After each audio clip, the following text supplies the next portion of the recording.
de tendón rotuliano estándar. Cuando midan un injerto de tendón de 10 milímetros o de 9, están midiendo el ancho. En la parte superior derecha se ve injerto de cuádriceps, que es más grueso, con un área transversal más grande comparado con el tendón rotuliano, pero acá abajo pueden ver un injerto de isquiotibial cuádruple que es muy robusto en tamaño y se mide utilizando diámetro verdadero y no ancho. Esta resonancia muestra el ancho del tendón rotuliano, así como de cuádriceps.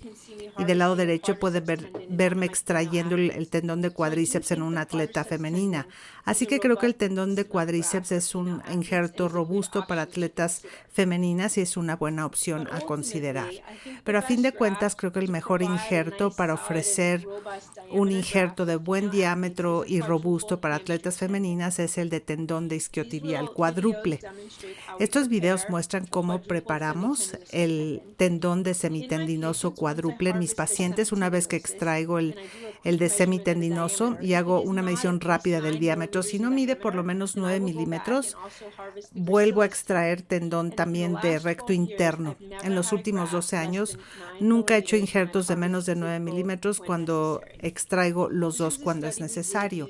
Este es un estudio que hicimos que nos permite predecir la longitud del injerto y el diámetro del injerto. Entonces, si extraigo el de semitendinoso y veo inmediatamente que no va a medir 9 milímetros o más, puedo ir al tendón de recto y hago uno cuádruple de los dos para tener un tamaño de injerto adecuado. En este estudio que hicimos de 100 pacientes con reconstrucción de LSA utilizando tendón de semitendinoso cuádruple, todo adentro, el diámetro fue 9.4 milímetros para mujeres y 9.8 para hombres. Y mostramos que los resultados funcionales fueron similares a 1 y 2 años cuando a las mujeres se les colocó un injerto de tamaño adecuado. Esta es una tabla o una gráfica que muestra el puntaje de actividad de Marks estratificado por sexo, con base de datos de LSA, y vean la línea amarilla, que fueron injertos de LSA que se pusieron en mujeres, que incluyó injertos de todos los tamaños. Y pueden ver que el puntaje de actividad de Marks está ciertamente abajo del de los pacientes masculinos.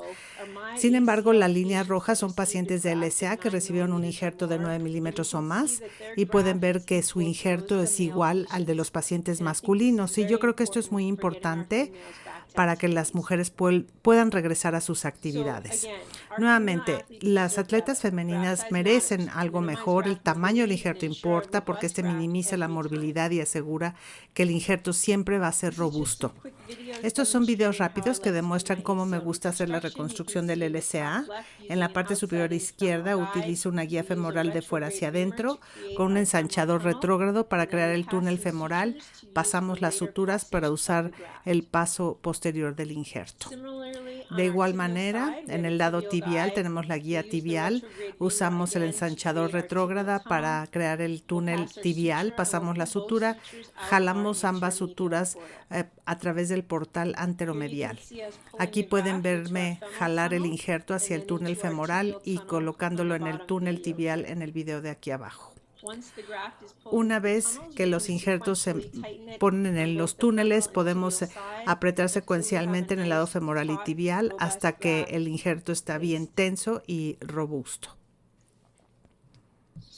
Así que nuevamente, aunque creo que el tamaño del injerto es sumamente importante, no olviden considerar posiblemente usar una órtesis interna en las atletas femeninas, una reconstrucción del ligamento anterolateral.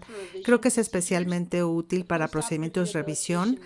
La rehabilitación postoperatoria importa y no se olviden de los aspectos psicológicos de la lesión del LSA y regresar a hacer deporte y el temor del relesionarse. Así que creo que hay muchas maneras en que podemos optimizar la reconstrucción del LSA en las atletas femeninas. Espero que lo consideren y que consideren darles un injerto de diámetro adecuado. Muchas gracias.